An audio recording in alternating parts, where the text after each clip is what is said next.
श्री गणेशाय नमः। श्री सरस्वत्यै नमः। श्री वेदपुरुषाय नमः।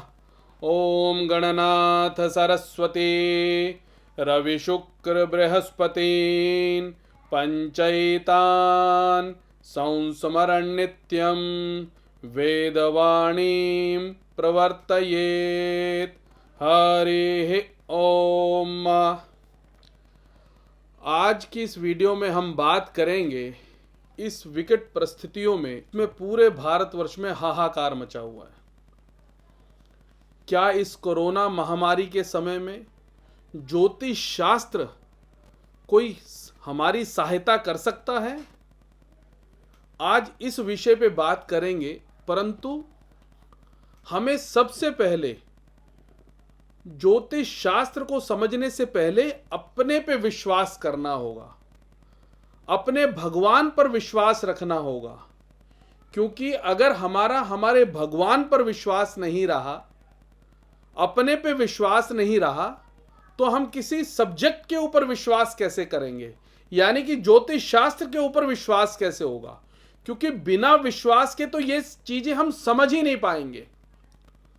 और अगर विश्वास होगा तो हम किसी भी प्रकार की महामारी से लड़ सकते हैं और उसमें जीत हासिल कर सकते हैं।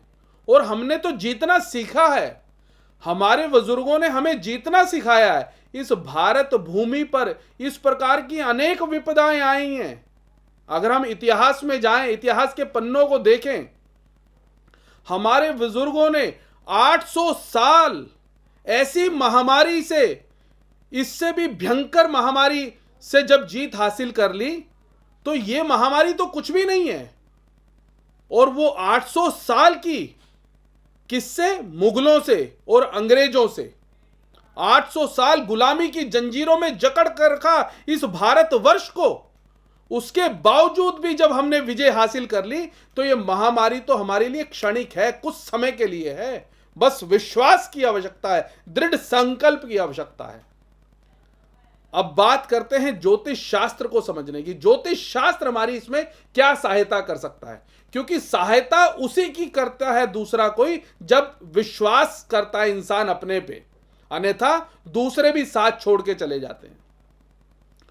तो ज्योतिष शास्त्र यानी कि 2021 और 2022 और 2022 का अर्थ है कि जो वैदिक ज्योतिष शास्त्र है, उसमें जो गणना करने का तरीका है या जो विधि है, वो 13 अप्रैल से प्रारंभ होती है।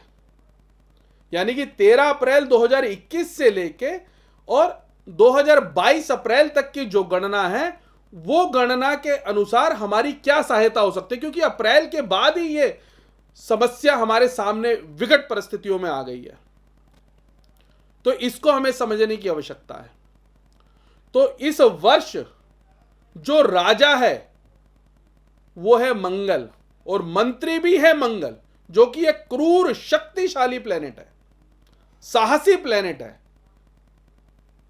जब वो अपनी पे आएगा, यानी कि जब राजा का पद किसी ऐसे को दे दिया जाएगा, तो निश्चित रूप से जरा सी गलती भी वो माफ नहीं कर सकता। वो गलती से भी गलती ना हो, स्वप्न में भी गलती ना हो, ऐसा विचार करना पड़ेगा। तो वो गलती क्या नहीं करनी, उसको हमें समझना पड़ेगा ज्योतिष शास्त्र के अनुसार।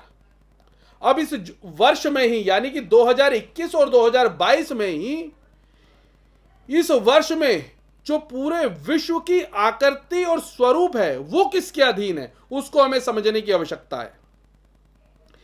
और वो क्या होता है? वो है हमारे पूरे विश्व की कुंडली। और कुंडली का जो सबसे पहला घर होता है, उसको बोलते हैं लग्न। और लग्न से हम विचार क्या करते हैं, इसको समझने की आवश्यकता है। इस पूरे विश्व की अगर कोई लग्न है, तो वो मकर लग्न है। और मकर लग्न का मतलब क्या है? हमारी आकृति, यानी कि इस विश्व की आकृति, हमारा स्वरूप, यानी कि इस विश्व का स्वरूप, हमारा व्यक्तित्व, यानी कि पूरे विश्व का व्यक्तित्व, हमारी संरचना, शारीरिक संरचना, हमारा स्वास्थ्य, यानी कि पूरे शरीर, पूरी दुनिया का स्वास्थ्य किस पे आधारित है? लग्न के ऊपर आधारित है। और पूरी दुनिया, पूरे विश्व की आयु वो लग्न पर आधारित है, क्योंकि लग्न से इन सब चीजों का विचार किया जाता है। और सुख और दुख और स्वभाव, इन सब का विचार भी लग्न से ही किया जाता है। और वो लग्न क्या है? वो लग्न है उस लग्न से पहले के जानने से जो लग्न से ही उन्नति भी देखी जाती है। अगर हम उस बताए हुए रास्ते पे चले ज्योतिष शास्त्र के, तो इन सब चीजों से बचते हुए हमारी उन्नति भी निश्चित है। इसका मतलब उन्नति भी निश्चित रूप से होगी। यह नहीं है कि हम सिर्फ इससे बच सकते हैं, तरक्की भी लिखी है हमारे जीवन में। और वो किसके अधीन है? वो अधीन है मकर लगन। और मकर लगन किसका है? शनि का। अब हमें यहां शनि के स्वरूप को समझने की आवश्यकता है, क्योंकि शनि बलशाली है, लगन के मालिक है और लगन पर ही विराजमान है। क्योंकि मकर लगन है और आजकल शनि मकर लगन पर ही विराजमान है। तो शनि का स्वरूप क्या कहता है उसको समझे। शनि है क्या? शनि है एक परिश्रमी, परिश्रम करने वाला, कर्म करने वाला, निस्वार्थ भाव से। वो भी कर्म का अर्थ यह नहीं कि दूसरे को ठग लो और हमारा कर्म हो गया। और शनि के स्वरूप को अगर हम समझते रहे तो निश्चित रूप से इस महामारी से बच सकेंगे। शनि का स्वरूप है तप, तपस्या, त्याग, दूसरे की धन, स्त्री और जमीन पर नजर नहीं रखना, चोरी, ठगी और यहां तक कि लोभ से दूर रहना, क्योंकि यह शनि का स्वरूप है। अगर हम इन सब चीजों में लिप्त हुए तो निश्चित मानना कोरोना महामारी किसी को नहीं छोड़ेगी, या ये समझे कि यह शनि किसी को नहीं छोड़ेगा। और शनि का एक अर्थ और है, शनि का अर्थ है जुआ, सट्टा, शराब और गरीब, मजदूर, बेसहारा और पाप का आचरण करना। अगर हम इन नक्शे कदम पर चले, यानी कि हम शराब में लिप्त हुए, हमने चोरी की, हमने ठगी की, हमने गरीबों का दिल दुखाया, सट्टा खेला, जुआ खेला, तो निश्चित मानना यह शनि आपको बख्शेगा नहीं। यह कोरोना महामारी आपको छोड़ेगी नहीं, क्योंकि यह सब चीजें शनि के अधीन हैं। क्योंकि इस पूरे विश्व की जो कुंडली है वो शनि के अधीन है। तो अभी हमें करना क्या है? हमें करना है त्याग और तपस्या और तप, और इसके साथ साथ निस्वार्थ भाव से अपने सामर्थ्य से बढ़कर निर्धन, बेसहारा, मजदूर, जरूरतमंद और अपने सेवादार, उनकी सेवा करनी है। जरूरतमंद की जरूरत पूरी करनी है। यह नहीं कि अपना घर ही भरते रहो, हमारा घर ठीक है, दूसरे के घर पे नजर रखो, ऐसा नहीं करना।